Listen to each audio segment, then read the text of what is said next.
YSR Congress party నియోజకవర్గ కన్వీనర్గాను అలాగే party ప్రాథమిక సభ్యత్వానికి రాజీనామా చేస్తూ నిర్ణయం తీసుకోవడం జరిగింది. మీ అందరికీ కూడా ఈ రాజీనామా లేఖను చూపించడం జరిగింది. దీన్ని జగన్మోహన్ రెడ్డి గారికి పంపించి నా రాజీనామాని ఆమోదించవలసిందిగా కోరుతూ ఆయనకి ఈ లేఖను పంపించడం జరుగుతుంది. ముఖ్యంగా నా వ్యక్తిగత కారణాలతోటి గతంలో కిందట నెలలో ఆయన కలవడం జరిగింది. కలిసినప్పుడు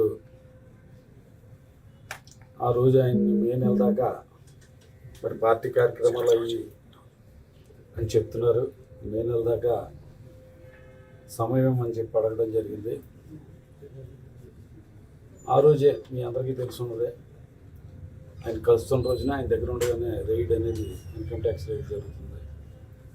ఆ టైంలో కూడా ఏదన్నా చిన్న వాటి ధైర్యవచనాలు ఏమన్నా వస్తాయేమో అనుకున్నాను. అటువంటిది ఏమి లేకుండా పోరాటం చేయాలి, యుద్ధం చేయాలి, మళ్ళీ మనం అధికారంలోకి రావాలి అని చెప్పడం నాకు చాలా ఆశ్చర్యం కలిగించింది. పార్టీ నాయకులు కార్యకర్తలు ఎటువంటి ఇబ్బందుల్లో ఉన్నారు ఏంటనేది ఆ క్షణంలో ఆయన నాయకులు కార్యకర్తల పట్ల ఒక సానుకూలమైన దృక్పథంతో ఆలోచిస్తున్నారనేది నాకు అనిపించలా. ఇప్పుడు కూడా మళ్ళీ ఆయన్ని సీఎం సీట్లో కూర్చోబెట్టాలి, దానికోసం మేము అందరం కూడా పోరాటం చేయాలని చెప్పి గతంలో ఆయన ఇంటి దగ్గరికి వచ్చి పార్టీలో జాయిన్ చేసుకున్నప్పుడు ప్రజల సమక్షంలో, మీడియా సమక్షంలో నన్ను గుండెల్లో పెట్టుకుని చూసుకుంటానని చెప్పడం జరిగింది.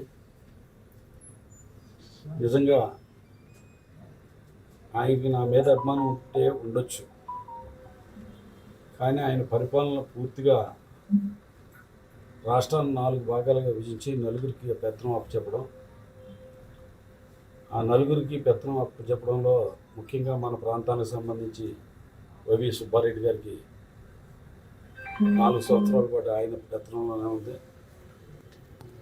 వాళ్ళు కొంతమంది చేతుల్లో కీలుబొమ్మల కింద ఉండి నాకు పార్టీలో ఎటువంటి గౌరవమైన స్థానం కల్పించారు ఏంటనేది ఎవరి మాటలని మరి ఏ రకంగా నాకు సముచితమైన స్థానాన్ని కల్పించారు.